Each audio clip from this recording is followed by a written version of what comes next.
Very excited to have my guest on with me today, Mr. Kory Mackinnon. How you doing, brother? Doing awesome, guys. Look, as my viewers and listeners know, I don't go too deep into making introductions myself because I like to hear it from you. The feedback from my viewers and listeners is like, yeah, we want to hear from the guests themselves, like what they want to be known for and what they do. So, Kory, do me a favor, brother. Tell my viewers and listeners a little bit about you, what you're currently up to, and then we're going to dive into a few topics that I want you to cover, some questions I have, and we'll have some conversation about really the world of investing into real estate. Because as an investor myself, I know and I go through being a broker, a real estate broker as well. Just I see where people get stuck, and I know you're very similar in that sense as well. Like you wish you can just like take people right to the end of the process sometimes and say, look, it actually works. If you invest in real estate and you do it properly, it actually works. And so I want to talk about all that. But before we get into that, tell my viewers and listeners a little bit about yourself, brother.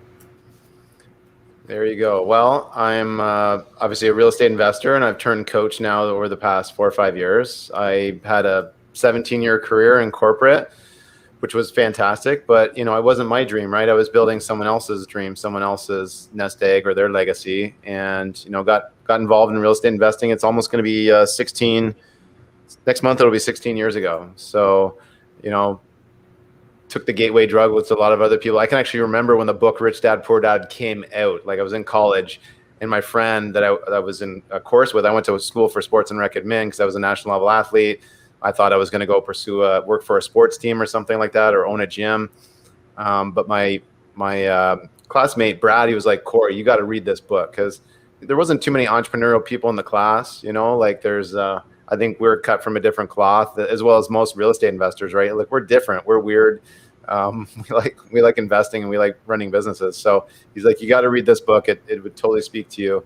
And I'd read The Wealthy Barber before then, but this was just, a lot. It kind of was a little bit more well-rounded, right? It spoke about business and why you really should invest in real estate and take off. So, that's a bit about my background, man. I was top 3 in Canada for Olympic weightlifting. Got to represent Canada a few times. Made a comeback as a master just to show my kids what I do. I got 4 kids, and every day is a Saturday now that we're retired with real estate, right? So we get to choose what we do. Yeah, look, as I mentioned earlier, we're definitely going to speak about how you were able to essentially retire yourself and get out of the 9 to 5, that corporate rat race, so to speak. But what was about Rich Dad Poor Dad, that book, that spoke to you? Because I read that about a decade ago, and I just actually I had Robert Kiyosaki on the podcast, and before I did, I was like, you know what, I just kind of want to get a refresher, and so I actually got the audio book, and for me it was some of the mistakes that the poor dad was making. That's what spoke to me about that book. But what about that book specifically at that time spoke to you? Well, I think it's so relatable, right? I mean, and I think the words out is like, how much of that is a fable versus truth? I'm sure there's a lot of truth to it, and then you gotta storyfy it a little bit to make it appeal to everybody. But I guess my dad kind of dabbled at real estate, so I was exposed to it a little bit. I mean, my dad would buy high, sell low, get a bad tenant, give up. Once burned, always burned. So I think I could relate to the poor dad. I mean, my dad was successful in other areas, but he was a blue collar worker and did the best he can, needed the pension to retire and all those different things. So I just figured there must be a different way, right? And it's funny, like as a kid, I used to actually look up to those. You'd see the other landlords, maybe they're janitors, but they just had a big ring of keys around their belts. And the guys that used to empty out the coin video game machines and stuff. It's like there's got to be something else out there, right? So I guess and at the time when I read it, I was just starting to work for a company called Student Works Painting. So I got to run like my own painting franchise. I had a paper route when I was young. I was always doing kind of entrepreneurial things. I'd sell stuff door to door. I wasn't afraid to go and knock on doors and different things, right? So I think the book just really spoke to me like, hey, you're actually on the right path. Like you're not, maybe all your classmates and stuff think that you're odd, or it's like, what, why are you doing this, right? Because really, when you're doing these kinds of things when you're young, or even in college, like, you're one out of 50 or one out of 100 people, maybe even more, that want to do this sort of stuff, right? So you really do feel like you're walking the lonely path.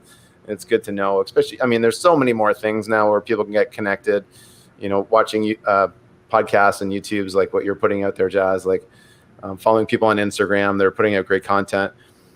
But back, 10, 20 years ago, I mean, what was there? There was, there was books. Yeah, and newspapers, and unfortunately with newspapers, most people anyways read the headlines. And at the end of the day, I think with media, like the traditional media, you whatever bleeds leads, right? And so I don't think enough people anyways take the time to actually dig in to the articles. Not to say that all of it is clickbait, talking in digital terms, but most of it is made for you to click. I talk about it all the time, that if you walk past a newsstand and the cover of that newspaper says, it's going to be a beautiful sunny day, you walk right past that, right? And then if it says it's going to be a storm coming, or there's a massive heavy rainfall coming, we all pick up that newspaper to find out a little bit more, because that negativity spreads a lot quicker. What was it about? Because I didn't know about the weightlifting aspect of your life, man. So I want to talk about that a little bit. Like, A, what made you get into it? Like, was you just kind of a gym rat, and then you got into it more? And then B, what are some things from a discipline perspective that you still use today in your real estate investing? Great question. Well, I guess when I was in grade 7 and grade 8, there was a group of like 5 or 6 of us guys in class, and we just try to see like how much we could lift, right? And probably we're not doing it properly. I think we were playing around with like 80, 90, 100 pounds. I think I tried at 105, couldn't lift it, sort of thing. And then I had a job between grade 8 and grade 9, corn tasseling. So that's literally when you go out and all you're doing all day long is just pulling the tassel at the top of corn so they don't cross-pollinate. I guess it's big in southwestern Ontario here near Sarnia and Chatham and stuff. So there was a guy on the bus, Kevin DeShanis, good guy, and he said there's actually a club in town. Like, we were all talking, somehow the conversation got around, with guys like, oh, how much can you lift? What can you do? My dad's stuff and your dad, whatever, right, when you're young. And he was like, yeah, there's actually a club in town. The coach is like a 2-time Olympian. And, if you're interested, it's, people can come out and check it out, right? So I remember I went there. The first time I went to go check it out, he told me what door to go in, and he's like, just go in the back door of the school and make eye contact, and I'll wave you in, and we'll figure it out, right? Well, the first time I biked there, I couldn't see my friends, so I literally went home, saw him on the bus the next day. He's like, where were you? I thought you were gonna come by. I'm like, dude, man, I was like trying to find you. I didn't want to walk in. It looked pretty intense, and so I just left. He's like, well, try it again. So came back, got introduced to the coach. And like, literally, it's pretty humbling, because to actually lift weights properly, like they dial you way back. And like, I think I was lifting 60 pounds or something the first day, but it's so important to do things properly and build that foundation. So I guess that's one point that I learned that's kind of crossover, right? You're only as strong as your foundation, like your core and different muscle groups that, at the end of the day, your legs do a lot of the lifting, your legs and your back and your hamstrings and stuff like that. Your arms are really just there to lock it out and hold it once you get it up. The work ethic was very important. I think that just taught me I was always very hardworking, but it really did show, like, okay, you literally follow the program. Everybody's a little bit different, but you follow the program, you get stronger. You set goals, you're intentional. You can, make these things happen in real life. So, and then probably the other thing that I learned from it was that, showing up only gets you in the door. Like, showing up is barely even getting to the starting line, but you got to follow through and you got to execute and you actually have to do the work. Well, so, I love that you talked about the showing up, because as you were talking about the story about you going there, it looked intense and then you turned it back. For some reason, I got a visual of real estate investors or wannabe investors going to their first networking meeting. Right, like it's quite like intense when you walk in, you see a bunch of people networking with each other. They're all chit chatting, and you're going there for the first time. Maybe English is not your first language, and maybe you're an introvert. I've always said about investor groups and real estate investors specifically, they share the most information out of any type of people or any group of networking, like within networking groups, because Yes. we all know how it felt to get that first property, right? Like we were scared, and now for some reason we all want to make sure that nobody makes that same mistake. Not everyone's like that, but I would say like 95%, in my opinion, of real I'd estate agree. investors in groups, right? Don't you find the same thing, Kory? Like you go to a network, you go to a real estate networking group, or a meetup, a real estate meetup, what I think it's called more of, and people are just like, yeah, so my first property about this, and this is how much I made, and I did it with this strategy, and this is my mortgage broker, and this is my real estate lawyer. Where in business networking groups, it's like, whoa, I can't give Kory my best secrets because he might use them against me, or we are all in the same market. But with real estate investors, you just don't find that. Yeah, because there's opportunities coming out of the market all the time, and one person can't handle all the deals out there. And yeah, you're right. I mean, we remember what it was like to be in the beginning and just not know what you don't know. And my biggest mission in my life is to make sure that everybody has a struggle, but I'd like to see people struggle less, and to be able to, if I can teach them how to buy a duplex or triplex or 6 houses in a year or whatever it might be, that really makes my day, makes my week, makes my month and year. I'm doing deals all the time anyways, but I'm fortunate enough to be at the point where I can start to give back, right? And I think contribution is the end game that not everybody gets to, right? And fortunately, I was able to get there at a younger age, because I started at that age of like 10, running businesses and hustling and whatever, right? So whenever I say I retired at 36 or 37, it's like, I already have 25 years in the game, and I just played the game really smart, got in at the right time, bought the right deals, maximized them, really tighten up the screws on them. So what was the first few properties that you invested in, and then we'll kind of go into what you're doing now. But I have a feeling, like most investors, you probably pivoted along the way, or some start through the active route, i.e., wholesaling and maybe buying properties actually and renovating them and flipping them to start to create that nest egg, and then hopefully get into the passive world of investing into real estate. Is kind of that was that your journey as well? And if so, I want you to just kind of talk about those first couple of deals. yeah, so my first deal there, Jazz, was actually a sixplex. So I was living in the sixplex. Originally, when I was about 26, 27, I was looking at buying it was a duplex with kind of like an illegal unit in it, so sort of a triplex in London, Ontario. And that was at the beginning of my corporate career, I guess. And I had a scratch on my credit card. I mean, I tell this story all the time that, so I didn't pay a credit card bill for like 2 months or 3 months or something like that. And so my credit rating wasn't A+ lenders. I was looking at B lenders, and I was just really stubborn. Interest rates were higher back then anyways. They're like 5%, 5.5%, maybe 6%. I didn't want to pay 7 or 8. So I kind of sat in the penalty box for a couple of years. I'm like, that's fine. I'll just rent. So, I mean, I was doing these things like house hacking before it even had a term. I was just like, okay, I'll get a 3-bedroom apartment or a really big 2-bedroom apartment. I literally lived behind China walls. Like I made it my own room because it was a century home, double living room, and then 2 bedrooms on the other side. It was like an L-shaped apartment. And I'm like, hey guys, if you pay this to rent these rooms, I'll literally just like camp out in one of these big living rooms. It was like 16 by 17. It was huge. So like I said, my bed, my desk, I think I had some weights in there and stuff too. And I was on the road working with work. Like I was putting in, 12, 14, 16-hour days. So I was really just crashing there. Sometimes I was out of town for days at a time, living in hotels and stuff. So I house hacked in the beginning. And then my landlord, basically, he would always throw out these numbers, right? Like, well, if you ever want to buy this place, it's $350. If you want to buy this place, it's $400. And then he's like, well, we're going to, and then one day I was on the road, and one of my franchisees reaches out to me on my cell and says, Kory, you're the sixplex that we all go over there for meetings and stuff. There's a for sale sign on lawn. So I called up my landlord. I said, Mark, what's going on, man? I thought if we were ever going to do something, we were going to try to do something together. He's like, well, yeah. I got a business partner. It's kind of complicated. He wanted to put it on the market. And they're even back then in a flat market, they were fishing for a big number. They didn't get it. So after about 3 months, they came back to me and just said, look, you still want to buy this thing? And I said, of course. Like I've literally been living here for 4 years, kind of mentoring under you, doing free work, being your boots and eyes on the ground. So yeah. Let's figure it out. And so he dropped the price by 25 grand. He did all the stuff that other people were had issues with because it had a asbestos tile roof. It still had some knob and tube, still had a bit of galvanized in it. So he fixed up all that stuff. So really, I was getting a place that was like 85, 90% done.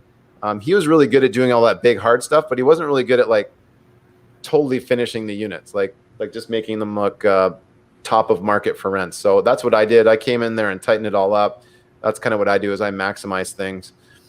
And we bird that first one when it really was just, there wasn't a term for it. You just went out there and you improved your building and raised the value of it and did strategic renovations. That's just what you were supposed to do before there was a term for it. And, you know, I guess I was doing that. And then I did a triplex and a duplex and bought a student house. And so I kind of was doing that as a side hustle with my corporate career, because I could play a little bit of hooky here and there and fit it in. I mean, I'm used to working. Well, sorry to cut you off, Kory, but were you using savings for those kind of properties? Were you raising capital? Were you doing that with joint venture partners? Because I really want to, like, I know where you are now, and like we're going to talk about that, but I always like to always go through how you started, and because the most, you know, asked question I get is, where am I going to get the money from? Or the phrase that I hear the most when it comes to real estate investing is, I can't get the money. You and I know that's not true. We're going to touch on that as well. Yes. But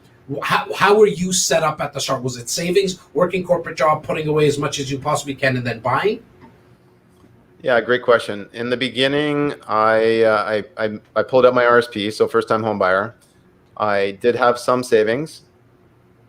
And then, you know, fortunately with I call him my boss, but really it was an entrepreneurial venture, and I was the VP of operations for Canada. He gave me an advance. So I obviously put my sales skills to work.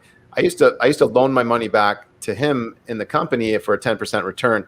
So then after, you know, doing that for 3 years, 4 years, I just said, look, now it's time for me to pull a favor. Can you give me an advance on my commissions? You know, I wasn't going to get my commissions for the year until like October or something like that. I said, can you give them to me in August? You know, I'm good for it. I'm not going anywhere. So I kind of did a combination of a few things. Sold the dream, did some RSP, first time home buying, and had some savings of my own. Because my parents, they just weren't in a position where they could help. Friends and family, you know, I was still fairly youngish, and I was kind of hanging around with people of the same age. But, you know, if I were to do something differently, I you know, it's interesting, the evolution that your own head goes through, right? Your own brain, that like you think it's like, oh, I have to do this all myself. But man, there's so much money out there. Look how much money the government's printing now. Inflation's happening. So that's one thing I wish I would have known earlier, is just like how much money is out there. And if you know the right people and you can actually show them proof of concept, it's not all that difficult to get. Yeah, I mean, you talk about the printing of money. I've always, if you look back at my content, I've always spoke about the importance of saving money, right? For not only for a rainy day, but put away money, and then you can acquire more things later. But right now in 2021, at the time of this podcast recording, I mean, there's a case for not really needing to save money when the government's printing so much money that we can have access to at 1.5%. I just closed on a property at 1.5%. Like, it's crazy, Kory. Like, and then a second property, I'm going through a refi as of today. I'll probably find out in a couple of days from now, like in terms of what rate I'm going to get, but I think it's going to be about 1.7, 1.8%. I'm pulling out $100,000 out of this refi. My payment's not even changing. Like, I'm getting $100,000 tax-free, and my payment on that mortgage is not changing. The rental income is still going to cover all my expenses because of the rate that I was paying. And this is more for the viewers and the listeners, so you understand. I was at a 2.9 to 3% rate. And so what's your thoughts on that? Like, I know you talk about saving and just how to create wealth, but what's your thoughts on a different mindset, a shift right now in terms of watching how much money is being printed and the ability to have access to it? Well, I'll try to answer two parts of that. So I think it is important to have that saving mentality. I mean, in the beginning, we all go through different chapters, right? So if you're starting from scratch and you have to do this all yourself, which I'm going to challenge you that you don't have to go through everything all yourself all the time. I mean, link arms with the right people and go forward faster. But find a way to make more money. Like find a way to make, whenever anybody comes to me with a money problem, I'm like, you know what, there's a solution to that. Go find a way to make more money, which usually means you got to build a product or serve more people or whatever it might be. And make sure that there's not holes in the boat. So if you do have, just subscriptions and things that you're paying for every month that aren't really necessary anymore, just go cancel those things, right? Actually put it in your calendar, block off some time. Some of these reoccurring things, like I think there's people that have been paying their gym memberships all through COVID, even though they can't go to the gym. I mean, put it on hold. Like you're able to put I think they're giving discounts on car insurance and stuff like that for people that weren't driving. So why not your gym membership? So you always got to be looking at the income and expenses. But as far as like when money is cheap, man, go and take that, bike like you stole it and run with it. I mean, just go and make good use of it. And especially if it's not going to change you. I think when it gets more gambling per se is when people are doing all these refis and stuff, money's getting more expensive and they're like, well, I'll just pay the meter on this one, which means like it's cash flow negative, but they got $100,000 so they can kind of pay the meter $500 a month. That just doesn't make long-term great business sense. I mean, if there's something happening 6 months down the road, that's not a very big hole to plug.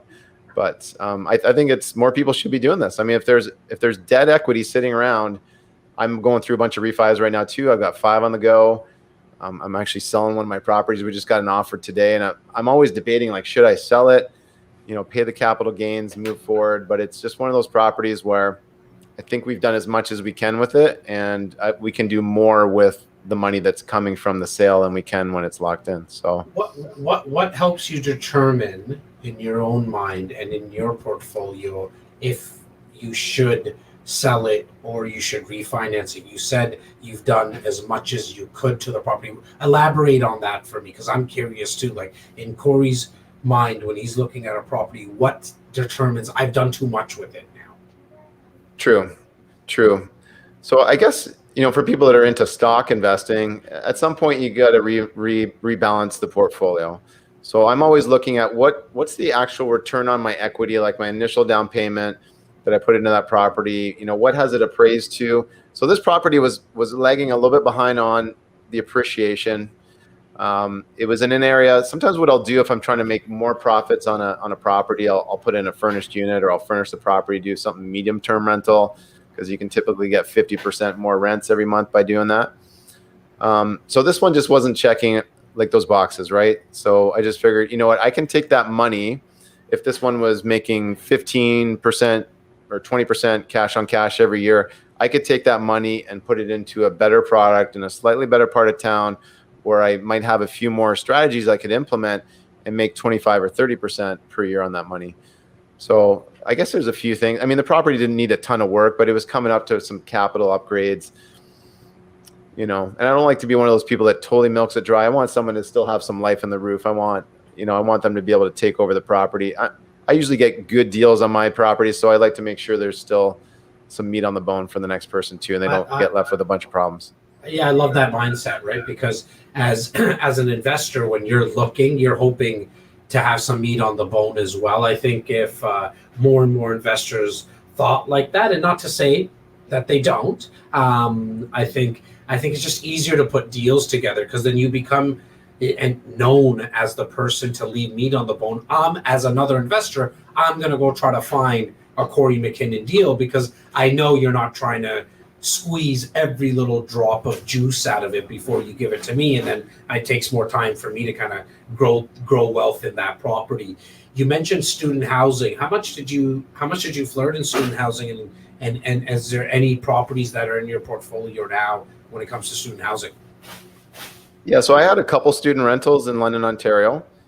I never did student housing in Sarnia because I just didn't think the market was strong enough. Like, we have a college here in Sarnia, and with the residences and the dorms and stuff, and more people can stay. There's a lot of local people going to school here, so I didn't choose to do that in Sarnia. But so I had a couple student properties, and then anytime I have a 3-bedroom unit, I was always close to the campus. So in London, I'm like Old North, Wortley Village, downtown, so all within 5, maybe not 5, but 10 minutes drive to the university.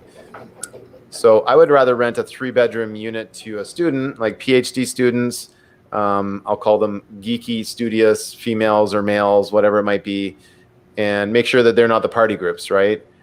I used to work with students for 17 years, so I know everything. I mean, they would invite me to their student parties when I was 25 and 30. And I'd be going, they'd be like, hey, Kory, we're at this competition. How many holes can we kick on the wall? I'm like, guys, you shouldn't be doing this, throwing stuff up balconies. So, it's not for the faint of heart, but when you have good systems in place and you pick the right people to go in there, I mean, who's kidding who, man? Like some students, they don't know how to cook scrambled eggs or make spaghetti. So taking the garbage to the curb is a big task for them.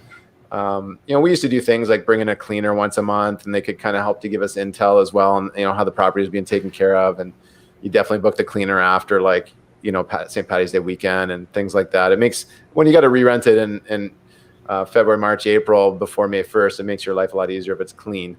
But yeah, I mean, you'll get higher yields, so it's always a payoff, right? You'll have a higher cap rate, but you'll have maybe more management involved. We've always insourced our management. That's kind of like my specialty. I was a really great manager as my portfolio grew, and then I hired help, and I would train them on my systems and strategies, and now we just insource it all. When would you advise somebody to go from managing properties themselves and then outsourcing? Is it more of a distance to the property, like for like location wise, or is it how many properties you have? What are you coaching people on right now? Yeah, I guess there's no simple answer, but I'll give you some of the levers that we usually look at.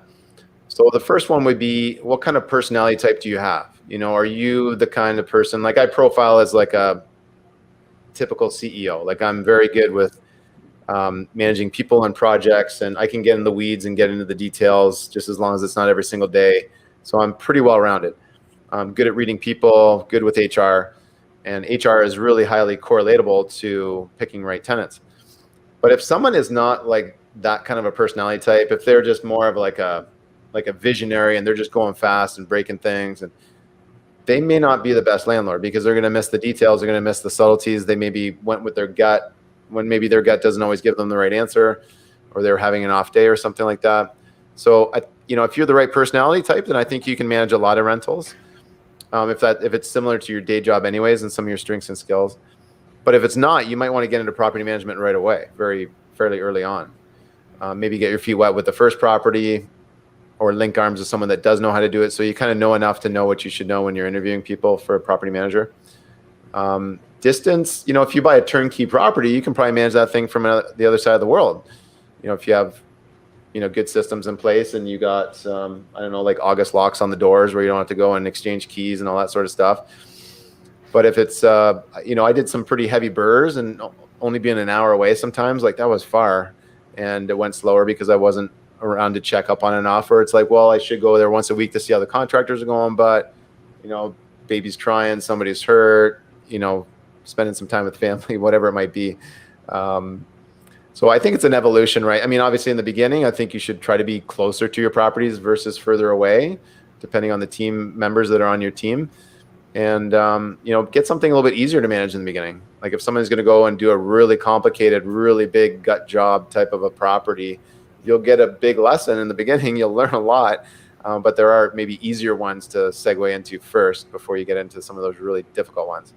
Yeah, I talk about that a lot too, where work your way up the investment property ladder. Like don't feel like you're watching and listening to Kory now. And yeah, he started with the $6, but he was cut for that stuff. And what he owns now, his 100th door, his 500th door, you can't compare to your first door. Like he knows what he's doing right now. Don't feel any ways about just getting started with a simple investment. I don't care if you just do a second mortgage, even. It's better than the money sitting in your bank account. But then you can work your way up into something a little bit more passive, maybe like a new build or a little condo. Work your way up into a 2-door property, and then get into your multiplexes and your commercials, rather than just trying to get into a 10-unit building because your cousin Charlie has one, and maybe he makes it look easy,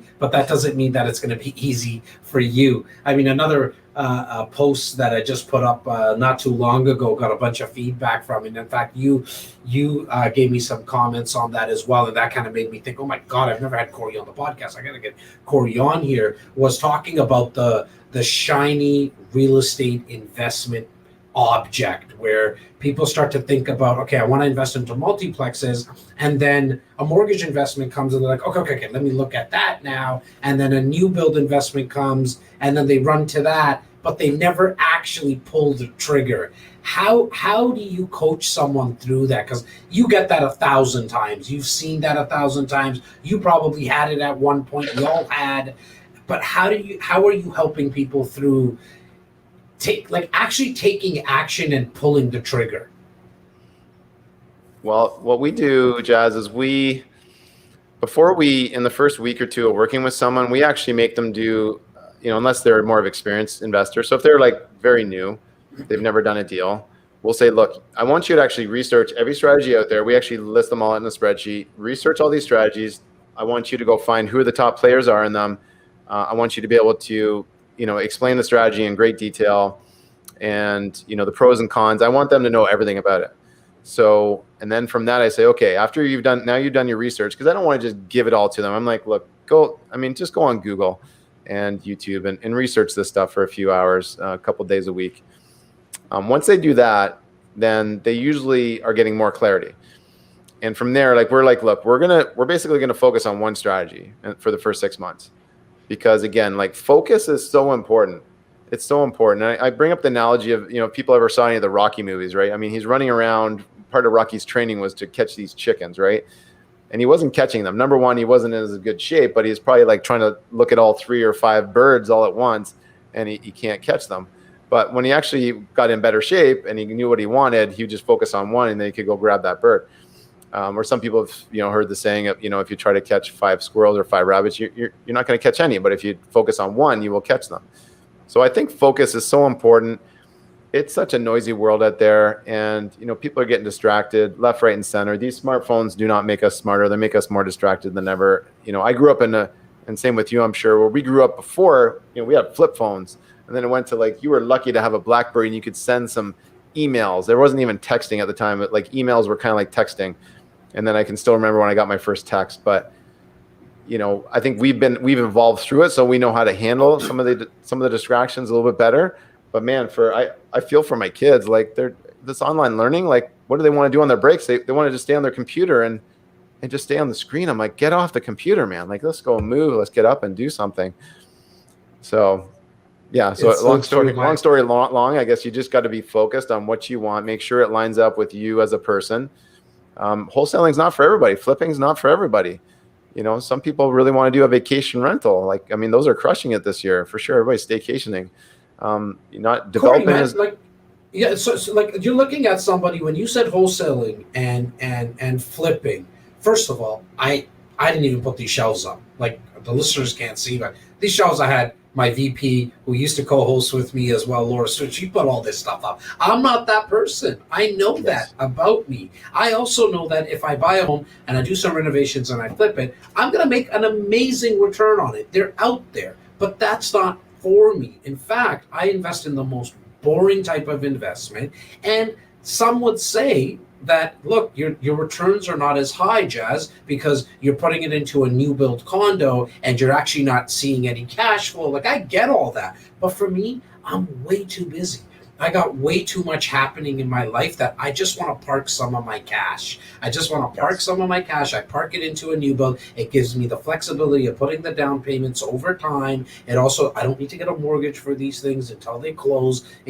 I buy time. It gives me 4 years to figure out how I'm going to close on it. Now, that doesn't make it the best investment. That doesn't make it right for everyone. That's Jazz's lazy way of investing into real estate. And it's going to take you longer to retire than someone like Kory and someone who's probably scaling out and doing more wholesale, whatever it is, whatever other strategies are out there. There's so many.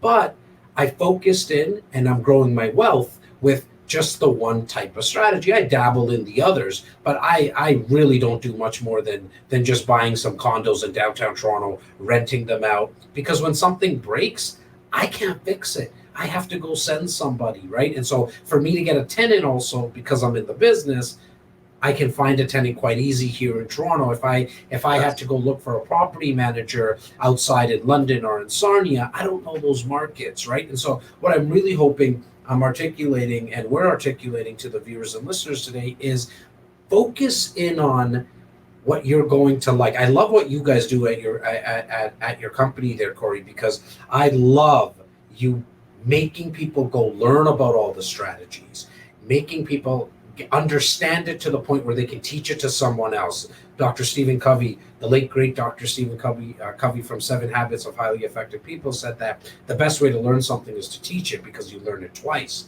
And so when you're going through that process, teaching someone, now you can make a quality informed decision on which strategy best suits you. So, I mean, just kudos to you guys. Kudos to you, brother, with all the content. Anybody who's watching, make sure to go to Kory's Instagram profile and then all his other links that are in the description right now. But there's something that you say in your profile, brother, and that I need to ask you about, and it probably is the title of this episode.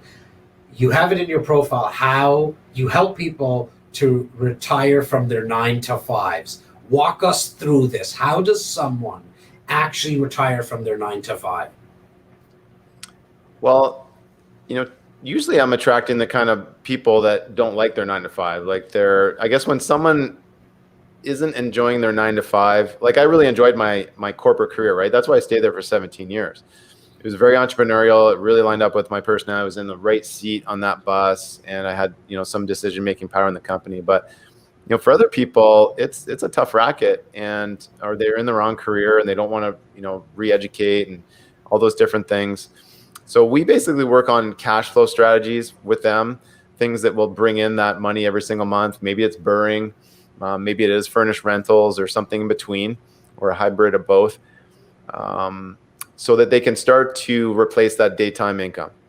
And it's interesting. Everybody usually has a goal of, I want to make $3,000 a month, $5,000 a month, or $10,000 a month. It's really those round numbers. And I always hear, I just want to replace my income. So I make $5,000 a month. That's what I want to replace first and foremost. I guess that's what you guys hear as well. It's so common. And, the 10,000 a month is very common. I'm like, well, how much are you making right now at your job? Well, I'm only clearing about 8,000 a month, but I'd really like to actually make more if I'm going to be investing in real estate, or, I'm only making $1,000 cash flow and per month off my rentals, but I want to go from 1,000 to 10,000. So I said, well, we got to work on your base first, and let's master all the boring stuff.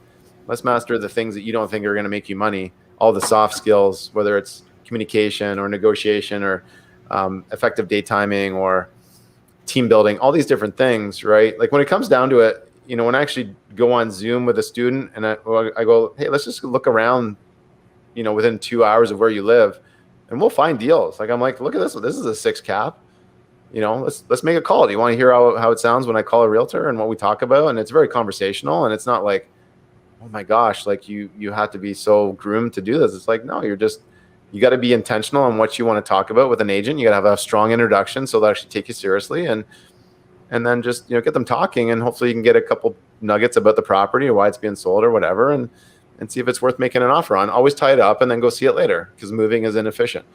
Oh God, I love what you just said, brother. There's a sign above me. You just can't see it. It says "Ready, Fire, Aim," and that's not only it's not only there to remind my team about just business and guys, let's just keep on coming up with ideas. We'll execute, we'll adjust along the way. But for even real estate investors, it's actually more for real estate investors. It's tie up the property, which is you pulling the trigger, and then aim later. Do the due diligence later. It's the best thing about investing in real estate or buying real estate, that it's common practice to tie up properties. It's not, certain markets don't allow for it. Certain areas like in Toronto, for example, and certain types of market like we're in right now in 2021. However, it's known, like, you need to go get financing. You got to get the lawyer's approval. You got to do a home inspection. So tie it up and then run your numbers, because we've heard it way too many times, been through it ourselves as well. Let me run the numbers and then tie it up, and then the property's gone. Yeah, no, you should be able to run your numbers. I mean, unfortunately, not all listings have all the numbers in it you want, but learn how to make some assumptions, worst case scenarios, and just like napkin math. And if it makes sense, I mean, just don't waste too many people's time. Don't tie it for too long and drag it out and all that stuff. I mean, you should know pretty quickly if it's meant to be or not. Too often people get very emotional about a property and they keep fighting for it, even though it's maybe their heart's telling them no, but their brain's telling them yes or something. I'm not sure, but yeah, no, Now, it's important, right? People just need to take more action. Like, at some point you have to stretch yourself and get out of your comfort zone and do things you've never done before. Or as an investor, if you're used to doing one thing, try to challenge yourself, try to do twice as much in a year or something of that nature, right? And that's the great thing about, I really committed back to getting back out and networking about 4 years ago, because my story was I'm a dad and I'm too busy, and I did Tony Robbins' Inner Circle for a year, and there's just no excuses there. Like, I was on the road every month for a week of the year. My business still grew. And the biggest thing I got from that is, like, I got to network more. I got to get back out there. I'm doing real estate on a regular basis, and I want to go see what other people are doing. Right. So it's great that, there's people like you that are producing content and bringing people together. They're jazz, and doing these marathons and everything. I mean, people need more of these things. Right. yeah, I mean, I not only love real estate, I love just bringing people together. So for me, it was an easy fit. I now, like you, just want to get the word out. Like, our cups are full, like they're overflowing now, and it is our turn and our time to give back. Because as you mentioned earlier when we were talking about contribution, it's it comes down for me, and I know you would agree, Kory, that life is all about giving, right? And Tony Robbins speaks about that so much, that once you start giving back, you realize how much more opens up to you. It's so funny, like, once you have this abundance mentality, Yeah. you really get to a place where it's like, wow, there is more. There is enough pies to go around. We can always figure it out. You talk about money. When people come to me and say, look, I can't invest, I don't have $100,000 to invest. It's like, yeah, but like, why are you stopping there? How much do you have to invest? I have 20,000.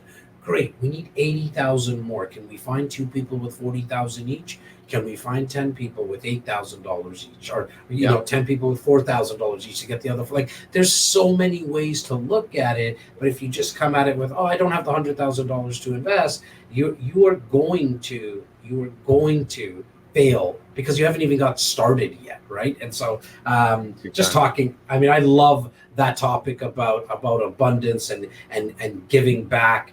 Now, where do people find out more about you as Kory? But then more importantly, I think what you like to talk a lot about is your coaching programs. Like, how does that all work? Where do people find you? Is it, and please go into it further, like, in terms of, is it like monthly meetups, and are you doing them virtually now? What's the setup? Sure. I mean, we're pretty easy to find on the internet. I think if you Google my name, like, I've got a website, korymackinnon.com. People can fill out like a inquiry application if they want to find out more about what we do. I'm also very active on Instagram. That's kind of the social media channel that I've decided to go more in on. And but starting up a podcast as well. I was actually, just before this Zoom, I was actually talking to one of my mentors just about just some best practices around podcasts. And at the end of the day, I'm probably overthinking it, so I'm just going to get started on it. It'd be a great platform to give some of my students some exposure to, if they're just getting started, and get some social proof out there as well. 100%, Kory. Just to, like, because I love podcasting, and it changed my life. Not only my business, it changed the course of my life when I started podcasting 3 years ago. You're like a natural at it. You need to do it. You're, whatever it is that you're thinking, you're overthinking. 100%. I already know it. I've spoken to too many people. I've helped too many people start podcasts. Like, get started right away. Do me a favor. In fact, just go to my website, go to jazztakhar.ca, okay, and scroll down, because I just put out a blog 3 days ago on how to start a podcast. And it is like 5-6 steps, and that's all you need to know to get started. You're going to figure it out along the way. Definitely, You're man. natural at it. We need to hear more about you, but continue, buddy.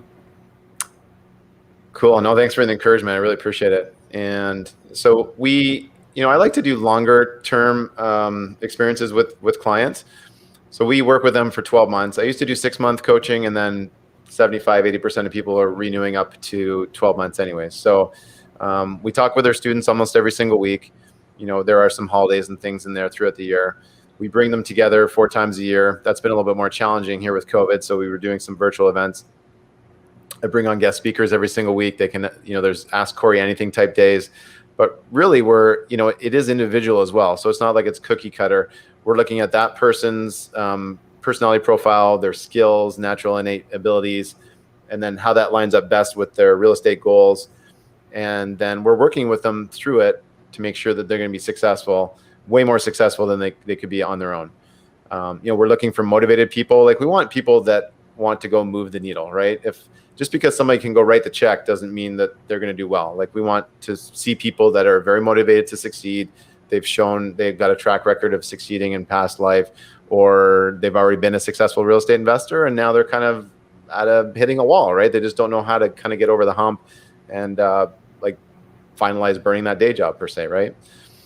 We coach people through lots of different strategies, but we also know where our lanes are. If somebody wants to do something too complex or do a massive development, I'm not your guy that's going to teach you how to do a 70-story high rise. That's not me. I don't do that, right? But I'm doing bigger things now. We're building an apartment building, 29 units. We're developing some raw land, continuing to buy properties, do some flips, do some wholesales.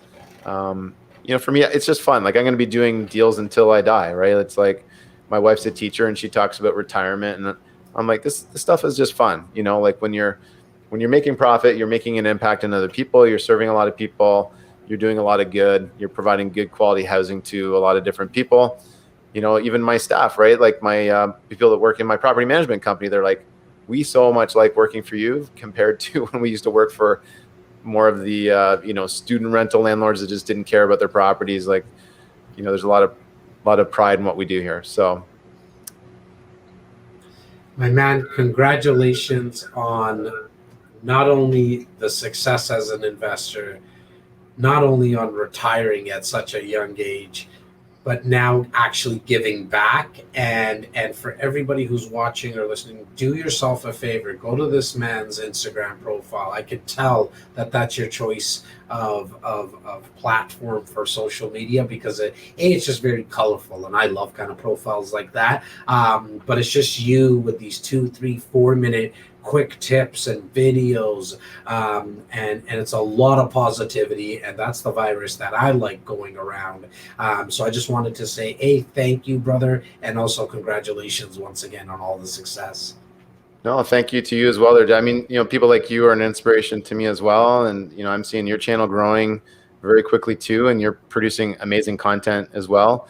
And we want to give people, like, when you boil it all down, I find that real wisdom is when you can make something shorter and simpler, right? And that's not easy to do, because we all want to kind of give the 10, 20, 30-minute answer and go really deep on something. But, now with kids, right, you got to keep it simple. Like, how would I explain this to my child? And that also helps when you're trying to get something out in just 2 minutes on a complex kind of a strategy or a thought. So it's not true. The kids help like that. I got a 5-year-old and a 7-year-old and 2 little boys, and they're always asking questions, and you can tell when they ask a question like, Daddy, so what do you do? Like, what does a real estate agent do? So, and then I talk them through about how to invest in real estate. But if I go for longer than 3.5 minutes, they're gone. Like, it's like they're dozing off and they don't really care. But I do agree with you. You got to get those quick bites, because attention spans are so much shorter these days. But once again, Kory, I really appreciate your time, brother. No problem, man. I'm going to share this out as well. So if people aren't following you, vice versa, they got to be following you, because you're producing amazing stuff every day. Thanks a lot, brother. I appreciate your time again. My pleasure.